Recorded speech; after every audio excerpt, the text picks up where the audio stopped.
আমি এখানে এসে মিনিট 5 দাঁড়িয়েছিলাম, গাড়িতে দাঁড়িয়ে মানে বসেছিলাম আর কি, গাড়ির মধ্যে ছেলেরা বাইরে দাঁড়িয়েছিল, আমি দরজা খুলিনি, মাইকের আওয়াজ হচ্ছিল।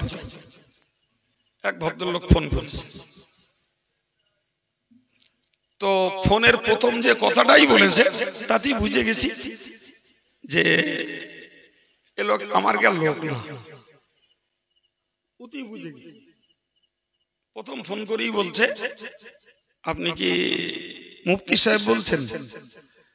আমাদের কোন লোক ওই শব্দটা ইউজ করে না,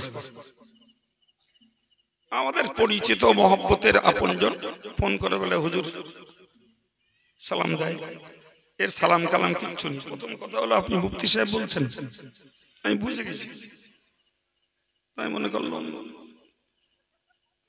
ফোনটা কেটে দেই, তা মনে করলাম না দেখি কি বলছো। না, আমার একটা কথা জিজ্ঞাসা করার ছিল। তা বললাম ভাই আমি তো স্টেজের কাছে এসেই গেছি, স্টেজে উঠবো না, একটুখানি বললে ভালো হতো। আচ্ছা ঠিক আছে, আমি বলি না বলি আপনি কি বলছেন শুনেন। আমারে জিজ্ঞেস করছে, বলছে এই যে এই মেয়েদের গলার আওয়াজ কি বাইরে বার করা যায়? আমি একটুখানি ঢোকচাপা হয়ে বললাম, আপনি মূলত কি জানতে চাচ্ছেন ওইটা বলেন। তো বলছে এই যে মেয়েদের মাদ্রাসায় এই হাদিস পড়ানো হয় মেয়েদের দিয়ে, এটা কি জায়েজ? আমি বুঝলাম এবার জবাব দিলেই ওর সঙ্গে আমার কি হবে, আমি মাথা ঠান্ডা করে বললাম ভাই আমার এখন সময় নেই, আমি স্টেজে উঠবো, তো আমি তোমার পরে জবাব না কখন করব। তাই বললাম তোমার করতে হবে না ভাই, আমি করব না, বাকি কথা পরে আপনি বলুন। ও আমাকে প্রশ্ন করছে, মানে আমাদের কোন মেয়েদের মাদ্রাসায় হয়তো খতমে বুখারীর মজলিসে মেয়েদেরকে একটা হাদিস পড়ানো হয়। আচ্ছা আমি ক্ষণিকের জন্য ধরে নিলাম যে মেয়েদের ওই হাদিস পড়ানোটা ক্ষণিকের জন্য ধরে নিলাম দোষ, বাকি বিতর্ক যাচ্ছি না। আচ্ছা যে লোকগুলো এই একটা হাদিস 3 মিনিট কি 4 মিনিট একটা মেয়ে পড়ল, এরা এটা দোষ খুঁজছে। ছোটবেলায় একটা কথা শুনতাম, জি সে ভাষাটা শুনতে কেরম একটা লাগে, ছোটবেলায় শুনেছি, এখনকার কালের কথা না, বুঝতে পারলি? ভাষাটার বাংলা ভাষা যদিও, তবুও সব ভাষা তো সব ক্ষেত্রে মানায় না। এইরকম প্রশ্নগুলো যারা করে না, এরা কি বলেন দিন, এরা হেগে শোষায় না, পেটে গলা বানতে যায়।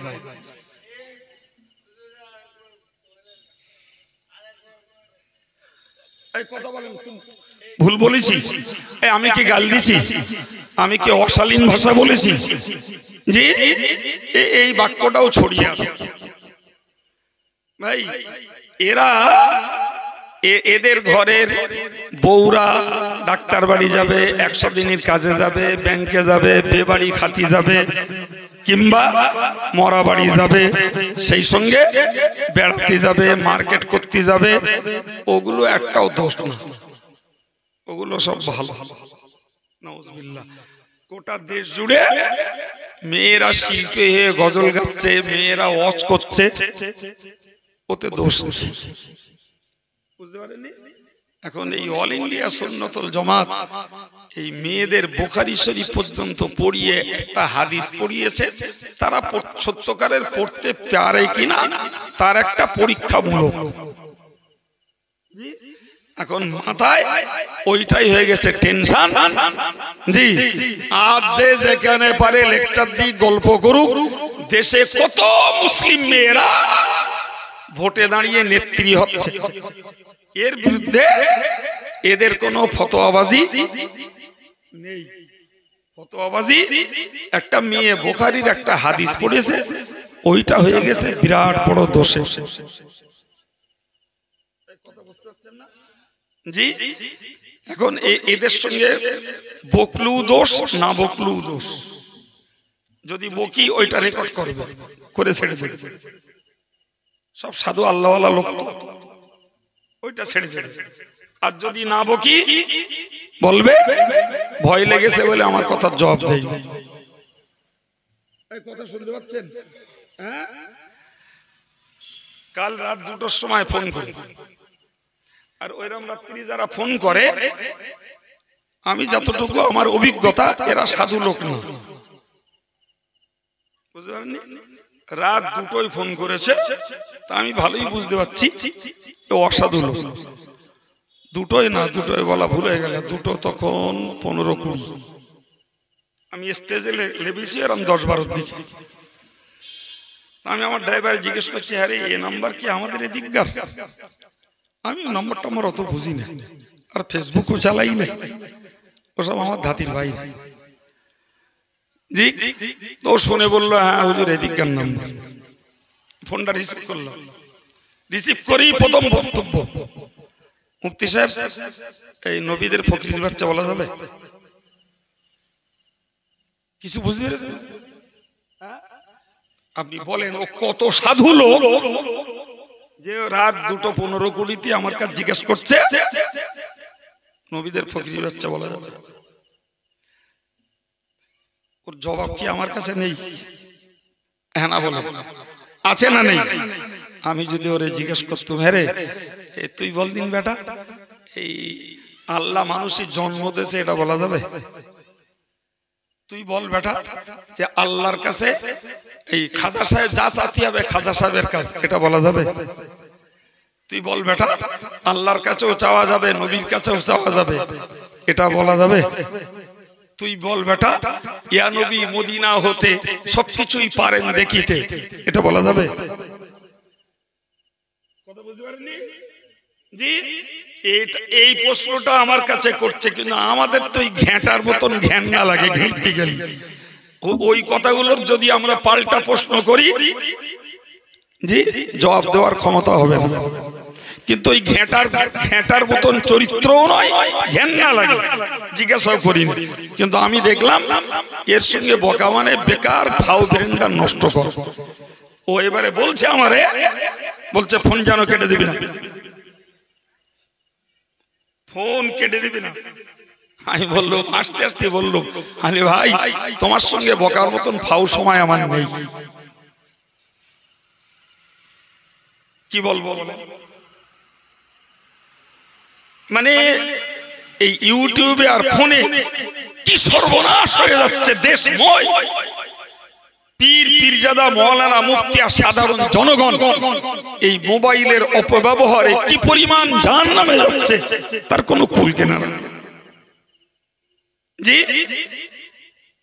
আগে যে চরিত্রটা ছিল বাংলাদেশের কিছু আলেমদের মধ্যে, এরা ইউটিউব শুনে শুনে সেটা পশ্চিম বাংলাতেও চালু